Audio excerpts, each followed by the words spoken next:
All right. So just make sure we have audio, because I know there are people that said that they could not make it today. So, make sure that we are getting. Okay, we are. I can hear it. So we were talking about culture and whether or not culture comes from the bottom up or the top down.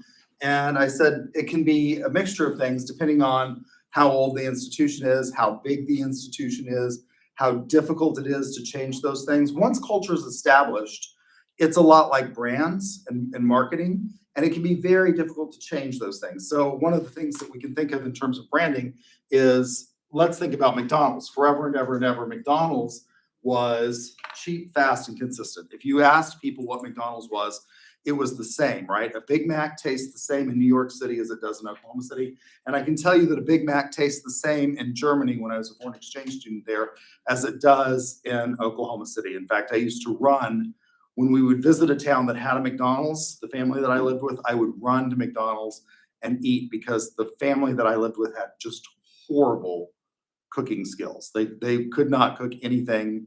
The mother of the family that I lived with liked spinach pie, which she made 3 or 4 times a week. And I was like, if I ever have to have another spinach pie, I'm gonna like pull my hair out. So I would run and eat McDonald's, and I would eat like 4 or 5 Big Macs, just sit there until I was just practically sick, right? It's 2 all beef patty, special sauce, lettuce, cheese, pickles, onions, and a sesame seed bun. And it's the same everywhere. Once that brand image was established, McDonald's started to lose out brand equity in their most profitable, or one of their most profitable segments, which was the breakfast segment, to Starbucks. So what did McDonald's do? They started to change. And if you look at the modern McDonald's, they look different, right, than the old McDonald's from when I was a kid growing up, where they had a playground with a hamburger and a jungle gym and all of this other stuff. They now look much more like a Starbucks, and they've got this McCafe menu, which is not just plain coffee, but you can get sort of the whipped creams and all of that kind of stuff at McDonald's.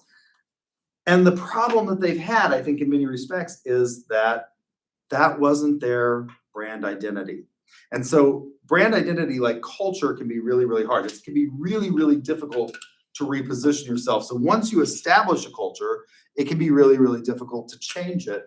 And so when we think about these things, and what we're talking about in terms of training, in terms of ethics and culture and all of that, is that you really have to, instill this not just once, not just at the onboarding, but throughout the process, and engage in this sort of continuous reminder that these things are important. It is through habit. Aristotle said, the reason that he comes up with virtue ethics is that it's your habits that define who you are. We have a tendency to be the same creatures over and over and over again, and we have a tendency to do the same things over and over and over again. And if you think about just in a classroom setting how true this is, I used to do this experiment where I would ask students to switch seats with somebody that I knew sat in a seat, and you can see, this is how much of a creature of habit we are. You could see the person who would come in that used to sit in that seat, and like they would almost stare the person down that dared. And the person that I'd asked to switch seats would be like visibly uncomfortable with, like, first of all, having to move seats for the day, just as a sort of a field experiment, an informal field experiment.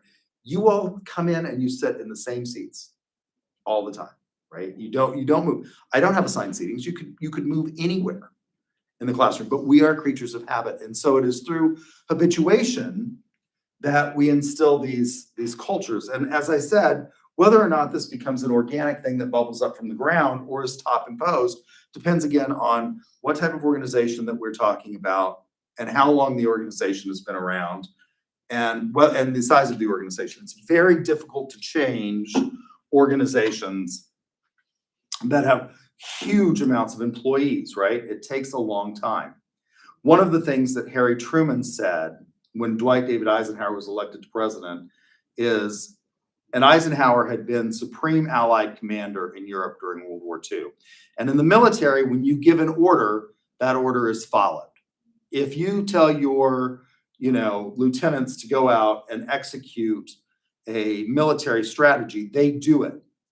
And Truman said, poor Ike, he'll be the most frustrated man in America because he'll say, do this and do that, and nothing will happen. Because the bureaucracy is such a huge amount of people, and it involves so many different departments, and they have sort of standard operating procedures that are deeply ingrained within those organizations, that it takes a long time to change those kinds of cultures, as opposed to a business that's starting up and only has a few employees, where you can really make the changes very, very quickly. So when we talk about corporate governance, the structure of the organization in the business sector or in the private sector is going to play a critical role. So it's going to largely depend on what kind of organization we're talking about. So we have to think about the various ways we can establish businesses in this country, right? The vast majority of businesses in this country are small to mid-sized businesses, right?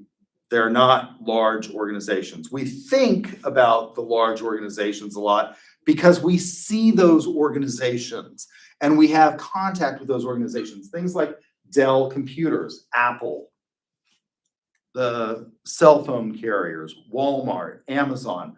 We have a lot of contact with those large organizations, but the vast majority of organizations in the private sector are small to mid-sized organizations. So what kinds of organizations, for those of you who have had legal environment of business, how many of you have had legal environment of business? Everybody should have had it by now.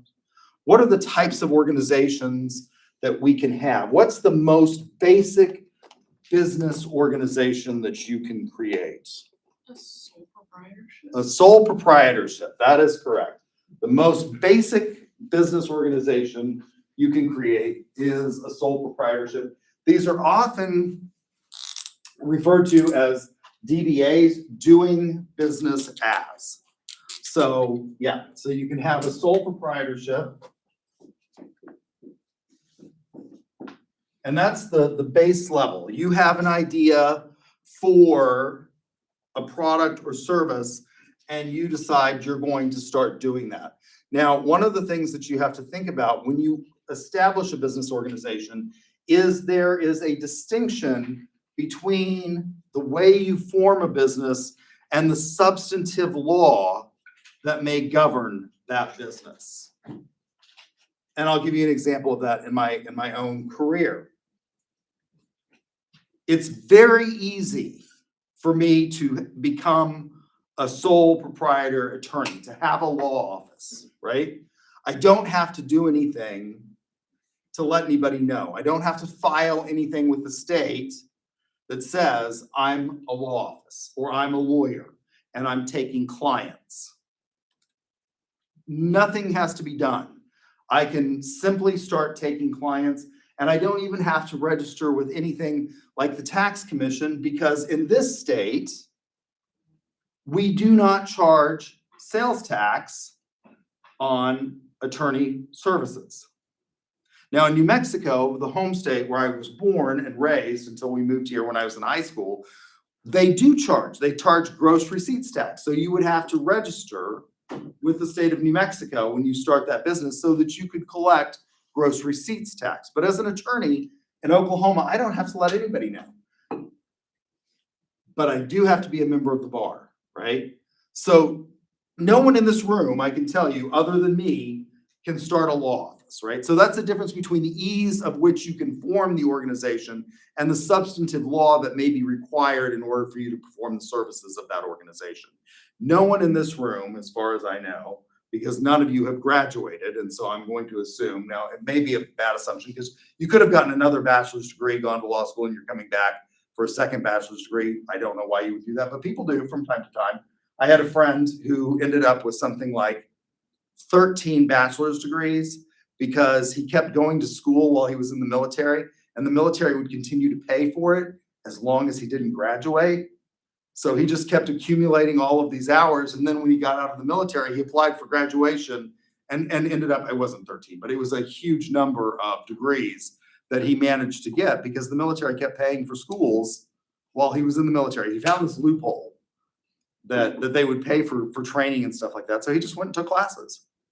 And by the end, he had accumulated all of these hours and was able to cobble them together into different ways and graduate with different majors and minors, not just one degree. But if he ever got one degree, they apparently would stop paying for it. So you can't, I don't think anybody in here's graduated. I don't think anybody's gone to law school. You can't say you're a lawyer if you don't meet the substantive legal requirements.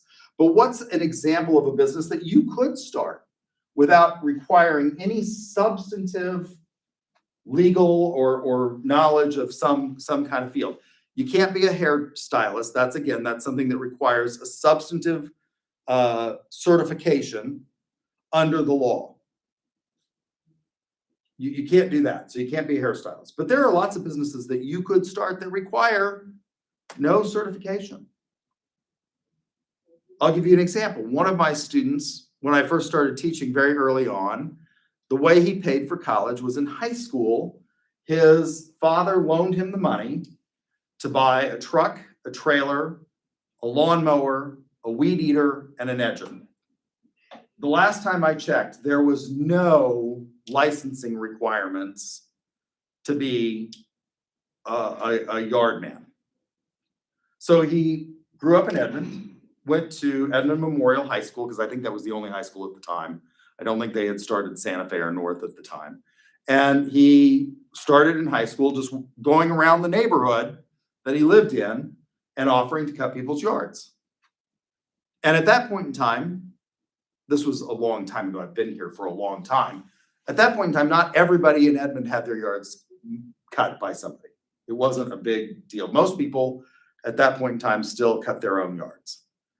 If you go into a neighborhood in Edmond today, I would suggest to you that almost nobody is out there cutting their own yards. I don't think anybody is. But he started going around the neighborhood and saying, hey, I've got this truck trailer and I noticed your yard is getting long. Do you want me to cut it? And he charged. Didn't have to tell anybody.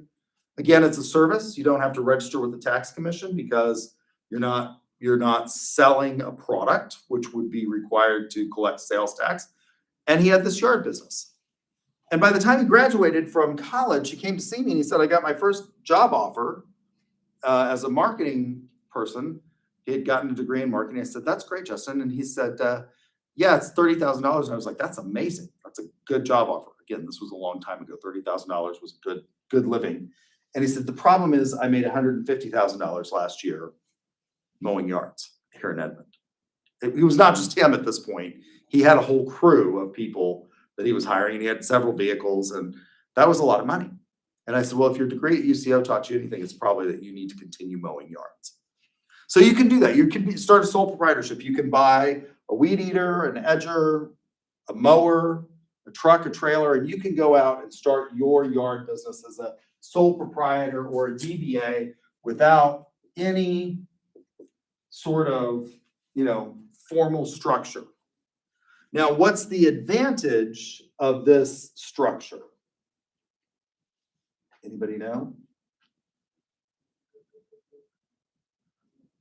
Does something to do with tax? Well, it does simplify taxes. So that is a possible advantage. It can also be a disadvantage from a tax perspective in that all of the income can be attributed to you. So all of the money that you make is income attributed to you. Whereas if you have some of the more complicated forms of governance, you can, engage in creative tax planning. We'll call it that. I think it's something about selling it. It's like you don't have to, your corporation, you have to give it to your stockholders, but you're independent. Okay, yeah, you can't, like, if you decide I don't want to do this anymore and you're a corporation and you started it, you can't just decide that you're gonna sell it. Yeah. You can sell your shares, and if they're worth anything, I guess but if you are publicly traded, you can't just sell the corporation and decide, that you're done. You can sell your shares or whatever it is that you have as a shareholder. So that is an advantage. It's very easy to transfer. So the transfer of ownership is very easy with this form of organization. So, and the reason we call it a doing business as is most people don't say, you know, like they don't name their lawn service. For example, if I started a lawn service, I wouldn't just say Granite Geary, right? I would add something to that to let you know at least the description of what I'm doing, you know, Granite Geary's Lawn Services. But most people don't even do that. They call it something other than their name, you know, like Better Day Lawn Services, or, you know, cheap lawn mowing, or, you know, something that associates it and lets people know what it is you do. If you just say, I've got this company, it's called Granite Geary, nobody's gonna know what that is, right? So, you know, Grant's Lawn Service, maybe I still use my name, but so that's why we call it a DBA, because there is this sort of name out there that is wholly you, but not you. Nobody says I'm, you know, they don't introduce themselves as Granite Geary Lawn Service. I just say I'm Granite Geary, right? So, it's easy to transfer this ownership. It's easy to start. That's an advantage. Don't have to file any, don't have to pay anything, right? It's easy to start. What's the next kind of very easy organization that you can have without letting anybody know? Partnership. Partnership, that's right. Partnership would be the next one. Now this is like a sole proprietorship, except it involves more people. Law firms have historically been this way, right? So there's Aguirre Morelli. That was my law firm until my law partner passed away, was Aguirre Morelli. Now we did actually do some formality, and we'll talk about that in a minute. That gave us some protections, but you can just decide, hey, 2 lawyers are better than 1. It's easier for us to make money if we have 2 people, because if I don't know something about the law, maybe my partner does. Or if I can't make it to court that day, and this happens a lot. You get sick during COVID. You know, if you got COVID-19, they weren't letting you into buildings, right? And a lot of buildings, do you all remember this? They had like a gun that they would shoot at your head that would tell your temperature. And if your temperature was elevated, it was like, you know, not coming in. We're not letting you in the building. If you looked sick, they would say, you're not, you know, not coming in the building. And so if I'm sick, I can send my partner to the hearing to say, you know, Judge, Mr. Aguirre is sick today. I'm standing in for him. Here's my entry of appearance in this case. And isn't that nice? That way, we don't run the risk of alienating our client and not being able to provide the service. And again, if I know something about the law that my partner doesn't, or my partner knows something about the law that I don't, they can give me advice or help me advise my clients. And the law has become so complex that that's probably a good thing. You can't know everything that there is to know. And most people no longer are just general practitioners. Now, if you go to the town that I live in currently, Guthrie, you'll find a lot of small town lawyers who still kind of do a general practice. But most people, particularly if you get in anything like Edmond or Oklahoma City, they're going to really specialize, and they're going to tell you, know, I do family law, I do corporate law, I do contracts, I do real property law, I do oil and gas, because all of those are very complex areas of the law. And so if we have 2 people, we can now expand that. If I have somebody who says, hey, you know, I also have a truck and a trailer and a weed eater and an edger, why don't we combine? That way we can cover more, we can pool our resources, maybe we can engage in more marketing and get more clients. Sounds like a pretty good idea. Now, what's the big disadvantage of these 2? Both of these have a huge disadvantage with them. What's the biggest disadvantage? Liability. Unlimited liability. That is correct. These 2 have a huge disadvantage in that you are individually, solely, and separately liable for everything that happens. Now, in the olden days, with lawyers, that liability wasn't all that great. Because if I didn't handle a case properly, the chances of my client really suing me were fairly minimal, because the legal profession was, in some respects, a club. And it was viewed as a club. In fact, judges and jurists are generally referred to, and lawyers are referred to, as the brethren. And some of us still view that as a learned profession in which we are. If you have gone to law school, you have this connection with these people that nobody else. And I will tell you, unlike almost every other profession, the legal profession is one in which the experiences that you have in law school are almost identical to everybody else in law school. Because the lawyer's curriculum is set by the ABA for the first year and a half to 2 years. So everybody has these same sets of classes that they have had to endure. And there's these archetypes of law professors that are out there that are very sort of standard. And everybody who's ever been to law school can tell you, it's like, I had torts with so-and-so, and they were like, I mean, they have these sort of tendency to have this kind of mentality among the legal professorate that is sort of standard. I don't know how they do it, but law schools train people and they send them out, and everybody who's ever been to law school has sort of the same horrific stories to tell about the experience. And it starts on day one when you enter law school.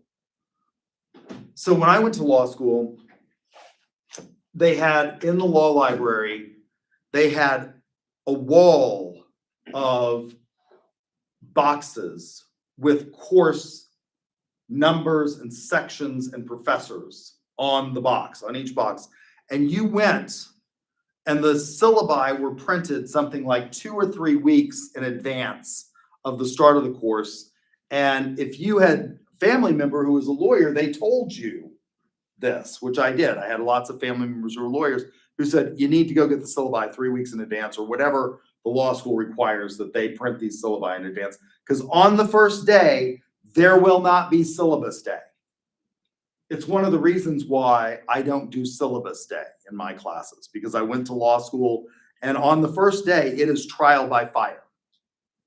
And for people who don't know that, who didn't pick up the syllabus, now they don't do it by these boxes anymore. They put it on whatever the learning management system is, and you get it, at the time that you enroll in classes. You'll get assigned to a section in the LMS, and you'll find the syllabus there. And most of you probably didn't bother to look at your LMS until the day of class when you were an undergraduate, I'm going to guess. If you bothered to look at it the day of class, unless it was an online class. Did any of you log on early and in advance?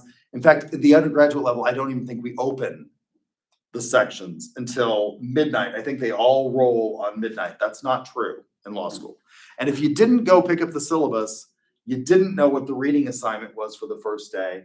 And literally on the first day of class, the professor will walk in. This is standard. They will walk in, they will have a list of people, they will randomly call on somebody, and you're expected to stand and be able, they'll say, Mr. Aguirre, Gideon versus Wainwright. And you are expected to brief that case on day one of law school.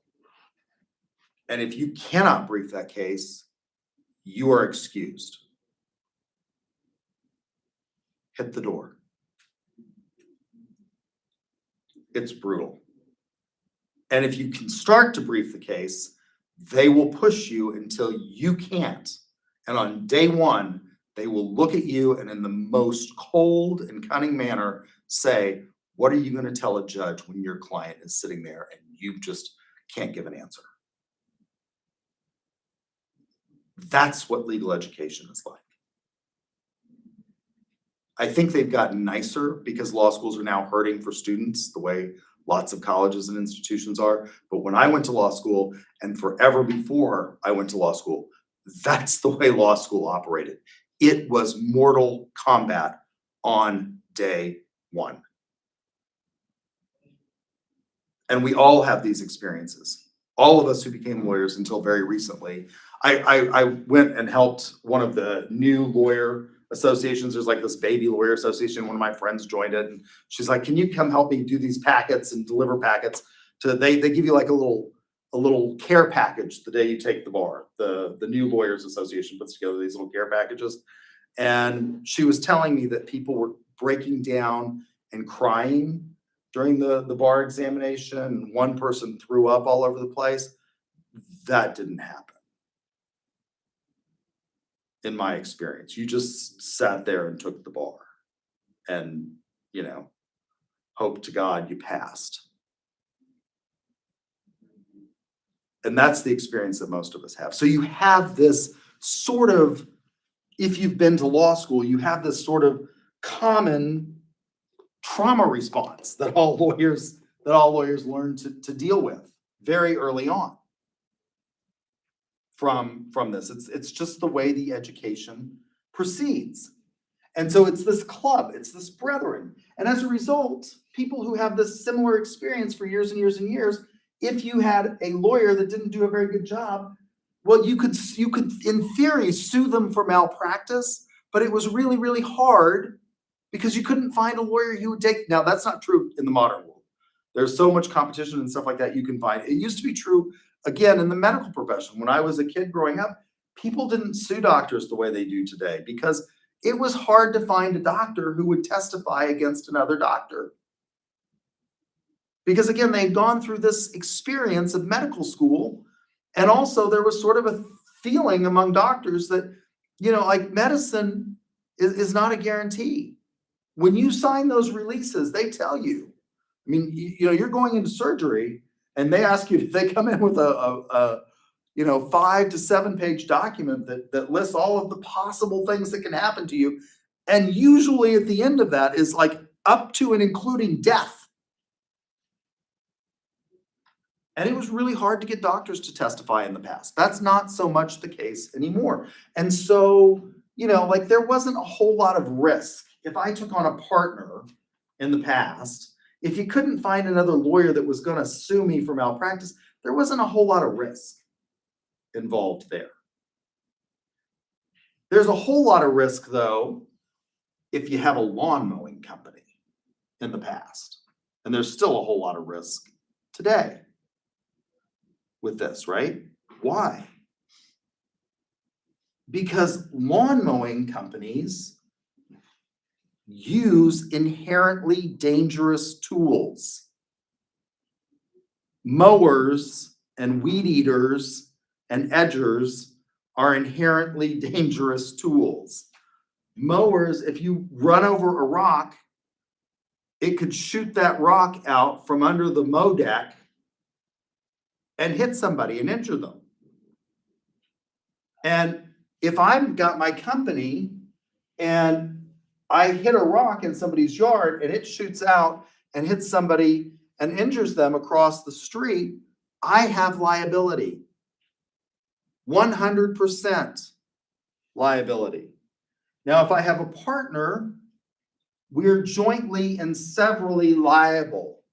So yeah, the advantage is we can do better together because we can cover more yards and we can do it quicker. But if my partner is careless and runs over a rock and that rock goes skidding out from under the mow deck and hits somebody across the street and he doesn't have the ability to pay, who are they going to come after? Me. And I'm jointly and severally liable for that. That's a big risk. So in order to limit this risk and to allow for the pooling of capital, what's the next thing that you can do? Well, you can incorporate. You can have some form of corporate form.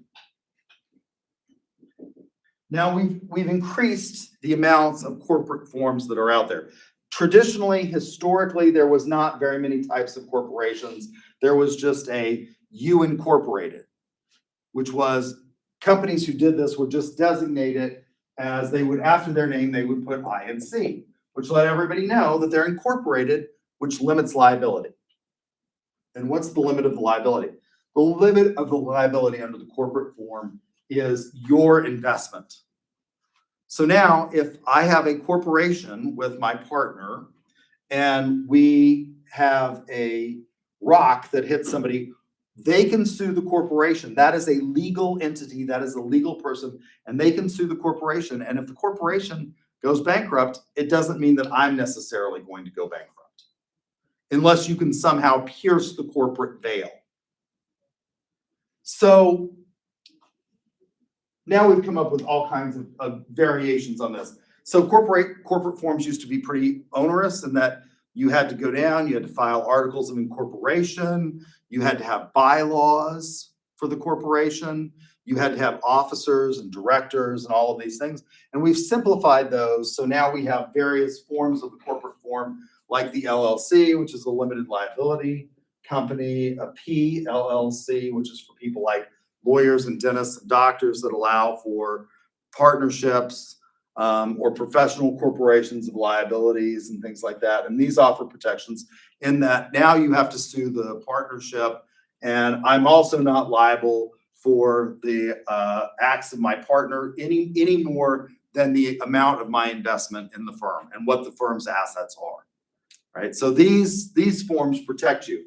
The disadvantage of these, and the corporate form used to be that it was more onerous. You had to keep minutes of meetings. You had to have them every so often. They were required depending on which state you were incorporated in. You had to have these bylaws. You had to have this, you had to have a corporate seal. You had to go down, and in the olden days, you had to buy a corporate seal. You don't have to do this anymore, which meant that you had to, and it was the stamp thing. How many of you have actually seen the old corporate seals, or notaries used to have them? They're this metal thing that actually embossed, and all of the corporate documents had to have the corporate seal on it.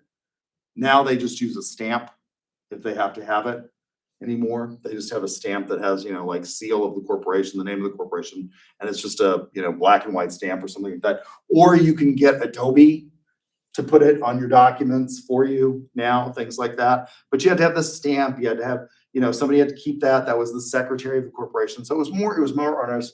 As we've gotten more advanced, we've got these things like the limited liability company, which allow you to basically have these advantages of a corporation, because you're letting the public know. If I say Granite Geary Law Office, PLLC, people know that they're dealing not with necessarily me in a private capacity, but they're dealing with a corporate entity, and that my liability is going to be limited in the amount. Now, once you get into these kinds of corporate forms, governance becomes important. Governance is important in sole proprietorships and partnerships, but it's pretty informal. I hire employees to mow yards along with me, and I tell you what to do, right? But once you get into a corporate form, now you have a legal entity, and that legal entity is a person. And so how do you govern that? Well, it's through the bylaws, right? And big corporations, you have boards of directors and shareholders. And it resembles something along, in a rough sense, kind of a democratic process. So every year in a big corporation, one that is publicly traded, that has a lot of stock, shareholders have the right to go vote. Now, does anybody actually do this? How many of you actually own stock? You probably, if you have a 401k, have some stock. Anybody got a 401k? You raised your hand, you've got stock. Is it through a 401k, or is it? Through, I work through Wells Fargo, some through like Robinhood, like different apps. Okay, so you're investing. That's one of the things that has happened as a result of the internet. We've seen the democratization of investments. Historically, if you wanted to invest, it was really difficult to do that if you weren't part of like a 401k or something like that. If you wanted to invest, how did you have to do it?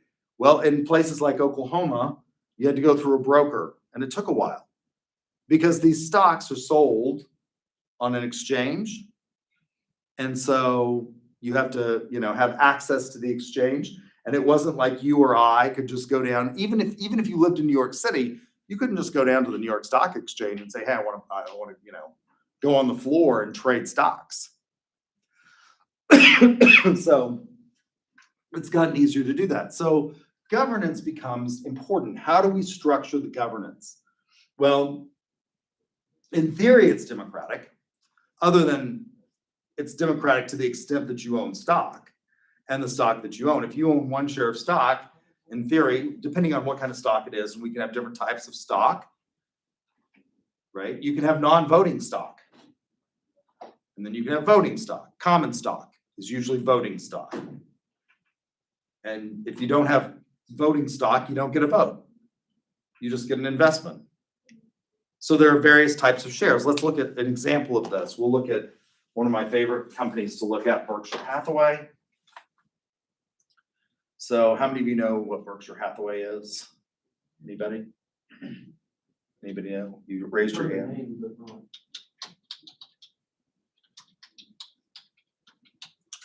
It was a, Berkshire actually started as a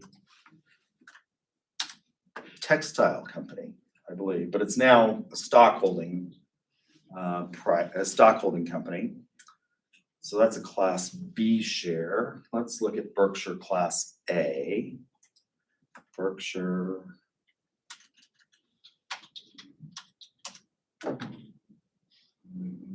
Berkshire B. Let's try Berkshire Class A shares. So there are different types of shares. One share of Berkshire Class A is $749,520.50 today. That's amazing. $749,520.50. Berkshire was taken over and headed by a guy named, and I think he's retiring, named Warren Buffett, who's called the Oracle of Omaha, and he's one of my heroes.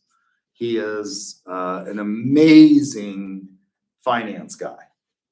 And he took Berkshire and he built it. And at one point in time, Warren Buffett was the richest man in America. And he did it along with his partner, Charlie Munger, who was called his alter ego. And they used to, at the Berkshire, if you had any kind of stock in Berkshire, even if you didn't have a Class A, what was Class B? I think Class B was like $500. Let's go back. I think Berkshire B was $499.34.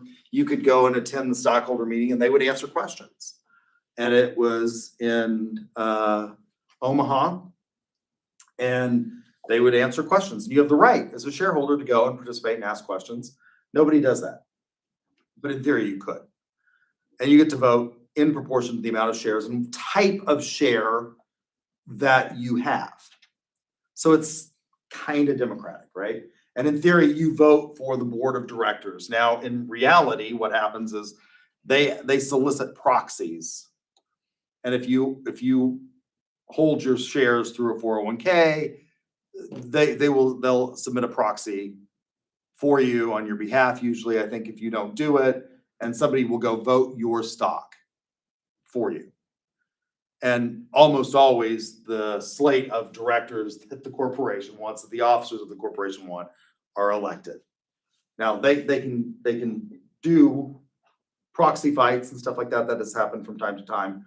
But in theory, so this governance makes a difference. So governance can affect, the whole point of this is that the way you govern things can affect the ability to change or start a culture.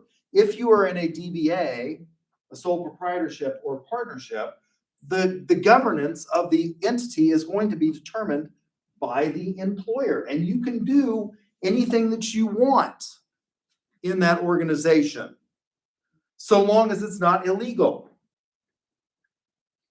right? I mean, as a sole proprietorship, you can hire and fire whoever you want, so long as it's not illegal. And you're exempt from certain types of rules if it's a really small company.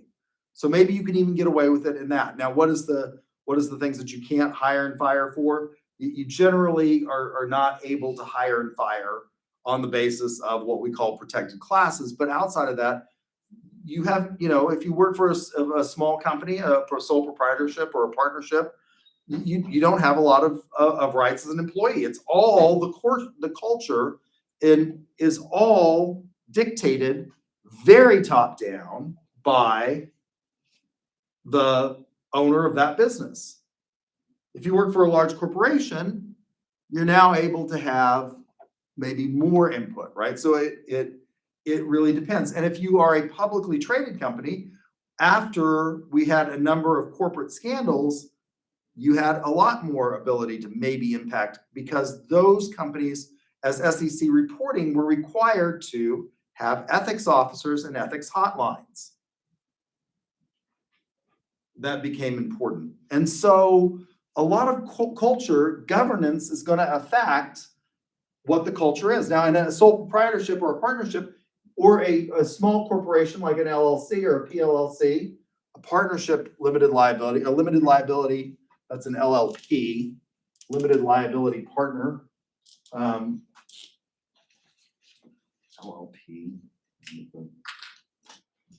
limited liability partnership.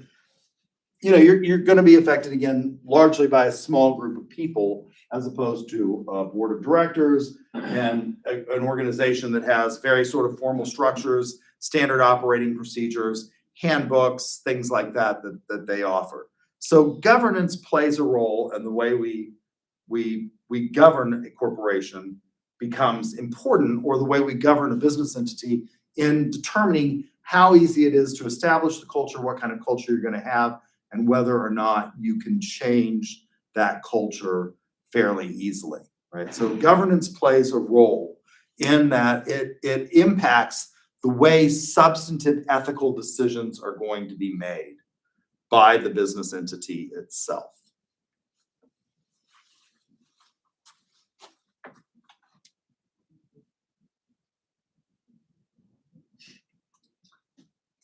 So what does ethical leadership look like? So I've written a textbook on ethics and leadership in the public sector. So it's a management ethics textbook. It was written with 2 other authors in the political science department here. So what are the kinds of leaderships that we can have? And one of the things that I think a lot of people have a tendency to think of is that they think that all leaders are sort of a monolith, that they're all the same. Is that true? How many of you have worked for a bad boss? If you have not worked for a bad boss, you will at some point in your tenure. You will at some point have a bad boss that you don't like. And maybe there's reasons why they're a bad boss. How many of you have had a bad boss? 1, 2, 3, 4, right? I think we have a tendency to think of leaders as being sort of type A personalities, drivers. Anybody in here a sales major? Have you taken the social styles test and have you had your first sales course? Okay, who did you have? You had Kaiser? Who'd you have? Kaiser? I don't know, I took the personality test, you're talking about drivers, amiables. Yeah, aggressive. yeah, that's the social styles. Yeah. It's not personality. Personality is more in depth than social styles. But I think a lot of people, so if you've had this test, it's a 2x2 matrix.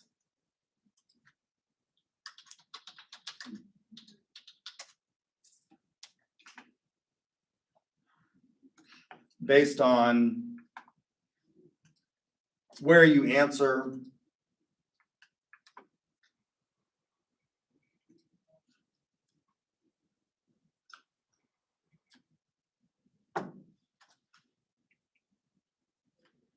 On a series of questions. So it's not as complete. A personality test would be something like the MMPI, which actually digs down into a lot of different personality traits and is used as part of the diagnostic tool, as one of the diagnostic tools for things like under the DSM-4, various kind of characteristics and traits. And that's not what a social styles will tell you. Social styles tells you more about, I mean, it is related to personality, but it's not totally encompassing of personality, because personality can impact a whole lot of psychoses, for example. And it's a very short test if you've taken it. So you all have taken, did you take the social styles test? No, not yet. Have you had I professional haven't selling? taken You haven't taken professional selling? No. So we talk a lot about we talk about this in professional sales, because one of the things that we look at in professional sales is how you approach your customer and understanding that customer and where they are. So the 2x2 matrix looks at whether or not you're people focused or task focused. Are you more interested in accomplishing a goal, or are you more interested in the cohesion of the group, right? So it rates you on a scale, whether or not you are more people focused and whether or not you're willing to ask questions or tell.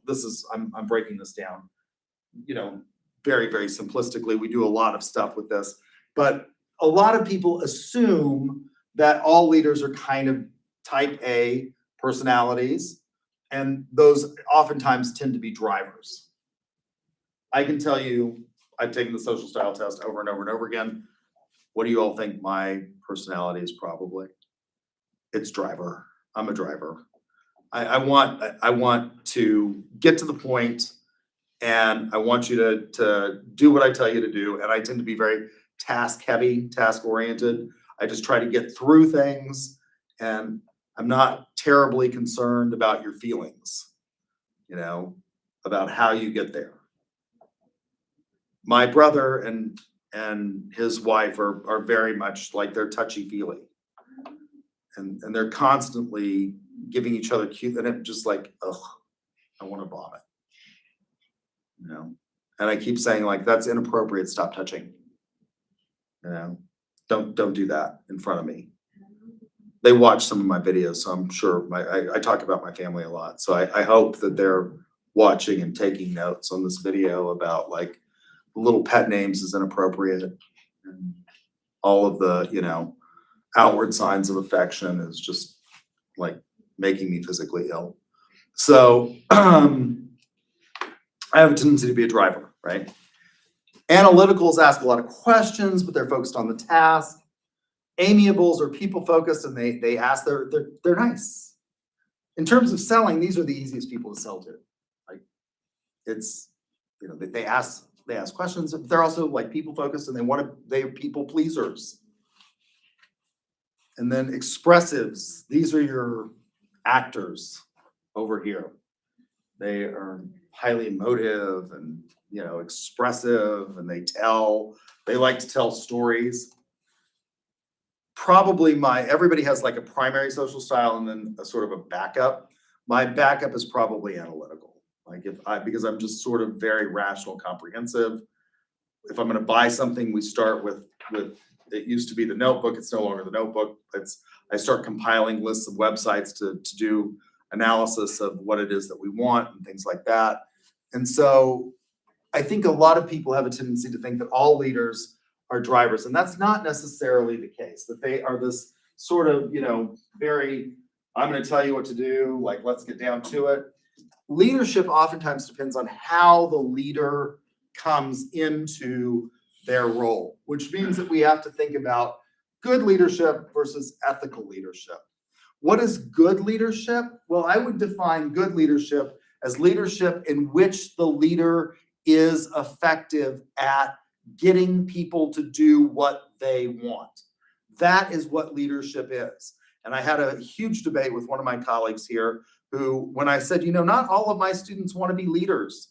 And in sales, a lot of our sales students don't want to be leaders, because when you go into management in sales, you limit the amount of variable compensation in many instances, not in all, but in many instances, you're going to limit the amount of variable compensation that you have. Salespeople tend to like compensation. When we ask people what is their motivation for taking various jobs, money is usually not the primary motivator for most people. The reason that you are here is because you probably want to have meaningful work. If it was just about money, you could go out, and I can guarantee you a lot of you could make a lot more money initially by not being here. Until recently, the oil industry was booming. And if you were young and willing to go out and work in the oil field, you could make hundreds of thousands of dollars with a high school education by going out and being a roustabout or a pumper. If what you're interested in is making fast money, go do that. Now, the problem with that industry is it has a tendency to have these cycles of boom and bust, and you probably don't want to do that. One of the most popular shows on television right now is Landman. Have any of you seen Landman? It's a great, sort of show about the oil business in West Texas. Now, I think, when I talk to people who are in the oil business, that's Biddness, it's Oklahoman to English for business. I have a whole Oklahoma to English dictionary. I had somebody tell me that they're fiancé. That's fiance. Had a judge tell me that the epitome of my case that would be epitome. So good leadership is the ability. So I had this debate with one of the people in my college who she's like, well, you can lead yourself. No, that is defining leadership in such a way as to make it meaningless. Getting yourself to do something is an internal characteristic called motivation. It is not leadership. Leadership is by definition the ability to influence others to do what you want. Right? Just like we talk about time management. You actually can't manage time. That's an oxymoron. The little red hand on the clock is moving clockwise, whether or not I'm talking or not. And whether or not I sit here and stare at it or not. And the big hand and the little hand are going to move more slowly, but they're marching on. So I can't manage that, really. What I can do is deal with it. Leadership is the ability. So good leaders are capable of getting people to do what they want, motivating those people to do what they want. Now, there are formal methods of doing that, right? Depending on the role you have, and informal methods. I'm going to suggest to you that most of leadership is this kind of stuff. Now, yes, if you're in a business, and particularly a sole proprietorship or a partnership, your boss who owns the business is going to have a lot of ways of motivating you, that are fairly formalistic, which is the biggest one is, if you don't do what I tell you and I'm your boss, I can fire you. Now, depending on how good the job market is, that may or may not be a big threat. For a long period of time in our history, for most of our history, that's a pretty heavy threat. In recent years, when the job market has been much tighter, that becomes less of a threat. And so informal power becomes important. So ethical leadership is leadership in which you have concern and compassion and you follow ideas of ethical principles, not necessarily good. And a lot of people who are maybe ethical leaders are not necessarily good at getting what they want accomplished. If we think of, religious leaders who have been persecuted in the past, right? Maybe they weren't terribly effective leaders if they were persecuted, but they were ethical and good leaders, right? Or they were ethical leaders, maybe not necessarily good leaders. So good leadership is the ability to do it. Ethical is whether or not you can perform those functions and be a good leader within an ethical framework. So types of leadership matter, and not all leaders are the same. Not all leaders are like me. They're not all drivers. So contingency theory is basically theory X and theory Y. Theory X says that people people who ascribe to this theory basically think that people are inherently lazy, that you have to micromanage them, that you have to watch them continually, or they will take advantage. And so rules and formal power are important to these people. Theory Y generally says, well, most people want to do what's good. As a theorist, I have a tendency to believe in theory Y, right? I can find lots of exceptions to that theory. But I generally have a tendency to believe that, by and large, on the whole, most of us are neither saints nor total sinners. We're somewhere in between, and we're trying to get through the day, and we want to do the best that we can. We want to do our jobs to the best of our ability, right? I have a job that allows for an enormous amount of autonomy. And I have seen some of my colleagues who, in my opinion, performed this job very poorly.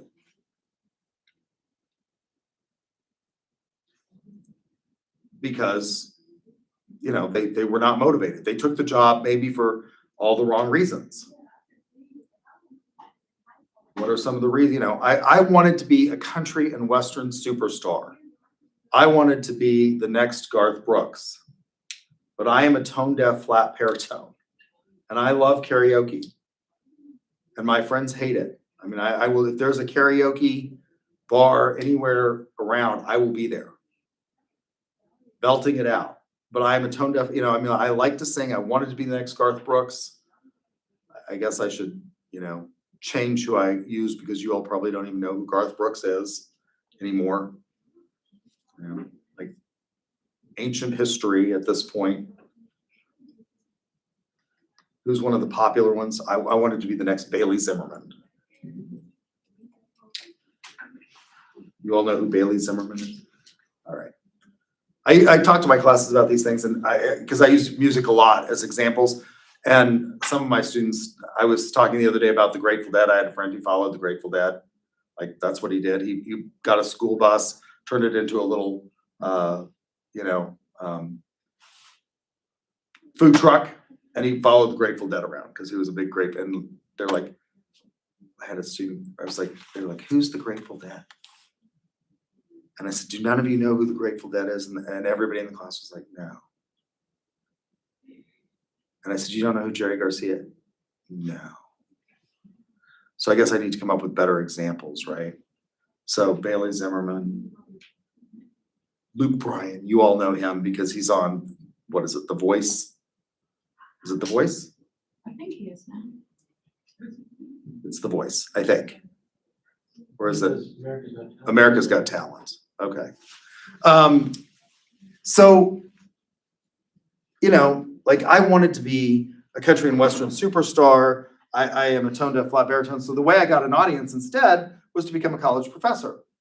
And I like, presenting things and talking about ideas, because this is the way I get to have an audience, right? So, but I have a lot of colleagues, particularly older colleagues, who, the reason they went into teaching was not because they liked presenting the ideas and things like this. It was because they got 3 months off of the summer, and it allowed them to be with their kids, have the same school schedule as their children.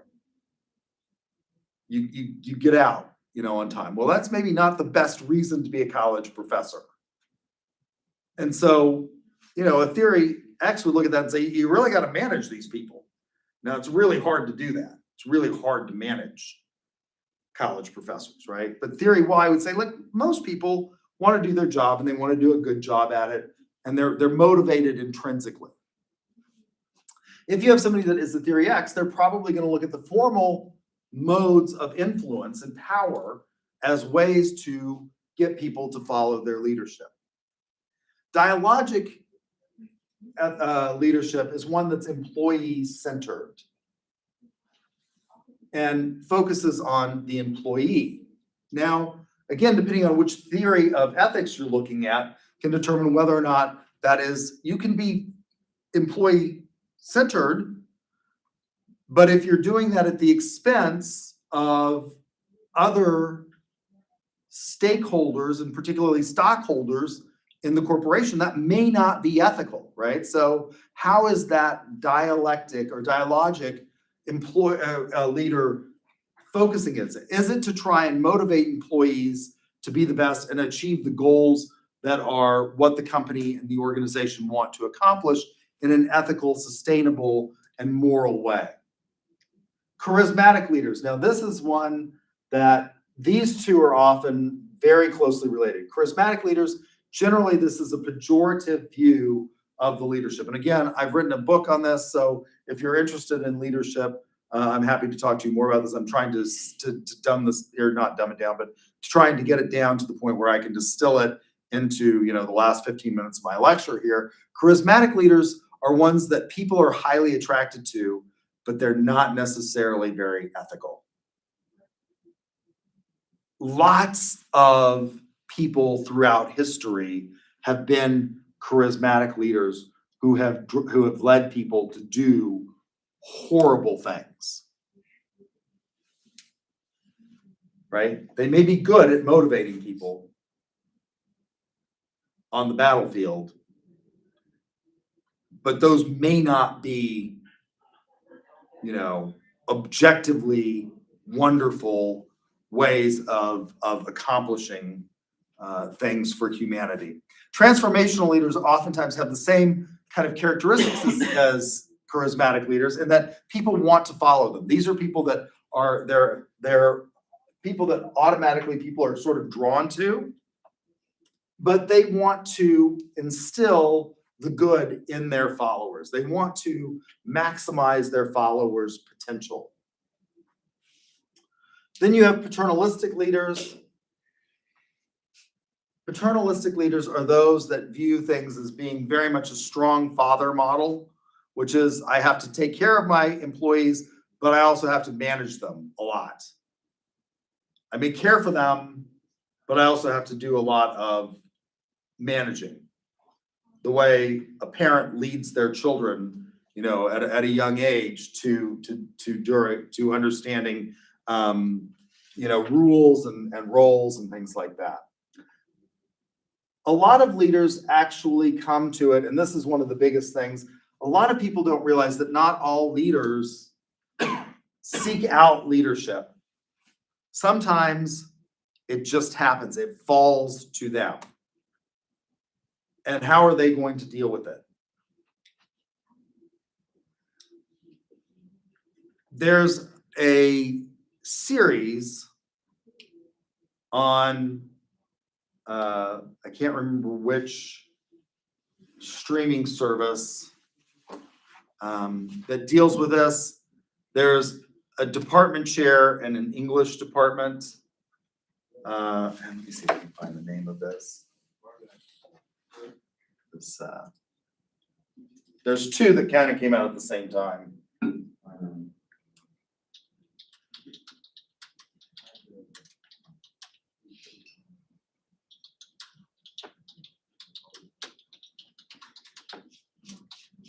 I watched this several years ago, and there were two that came out at about the same time.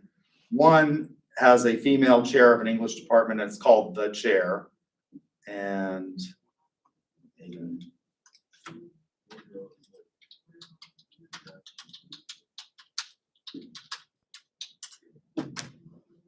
yeah, I think it's the second one that's kind of along the same vein is a series called Lucky Hank. So Lucky Hank is the chair of an English department at the small liberal arts, and he sort of has a meltdown, and he tells a student, sort of off in a class, and as a result, there's kind of this big uproar. The student goes and complains to the administration, and he's trying to defend himself, and he just kind of decides it's not worth it to be in the leadership position, and they remove him as chair, and they have a vote in the department to remove him as chair, and they remove him, and then instantly nobody wants to be chair, so he's almost instantly reelected to be the chair of the department again. So they remove him as chair because he creates this big controversy, and then nobody wants to do it, and he ends up having to be the chair again, sort of by default. And this happens to a lot. I mean, a lot of people end up being, sort of pragmatic leaders in that they didn't really want to do it, but nobody else did it, and so they stepped up. Or maybe it just fell to them by default.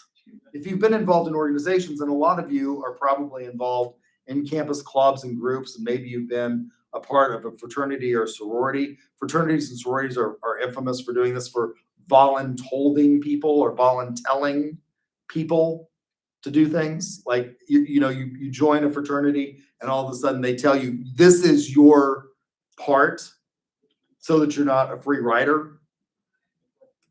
And, some people are just anxious and eager to take on those roles of leadership. Others are not so eager to do it. We have a lot of this, I think, pragmatic leadership in higher education, where you have a lot of people that most people who go into being college professors are kind of like salespeople, and that a lot of salespeople don't aspire to be sales managers, again, because it limits your ability to maximize your revenue. So I told you that most people in most studies don't say that making a lot of money is their number one motivation for going into a job. If that was your motivation, I can list a number of jobs that most of you could make six figures at that I don't think that you want to do.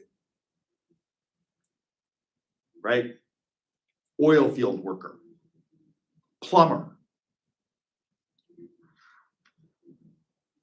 Mike Rowe did this series called Dirty Jobs, and they asked him what he learned about the work. And he's like, what I learned was that a lot of these people, nobody starts out and says, I want to own a septic tank repair and installation company. But you can make a lot of money. My colleague here, she lives in Edmond, but she lives in a part of Edmond that when it was developed, they didn't have city sewer out there. So she has a septic tank on her property. She had city water, but no city sewer out there, because building that infrastructure costs money. And she owns a couple of acres here, kind of in Edmond, in town.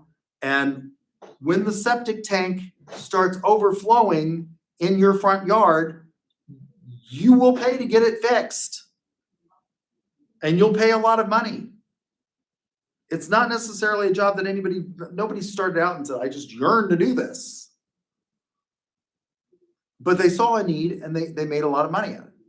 And he said, that's what I learned. He said, a lot of these dirty jobs, like nobody said, this is my dream job that does this. They saw a need and they fulfilled the need because others weren't fulfilling the need and they were willing to do it. It wasn't their ideal. And he said, so one of the things I learned from this was that we tell students, you follow your dreams. Well, your dreams may bankrupt you.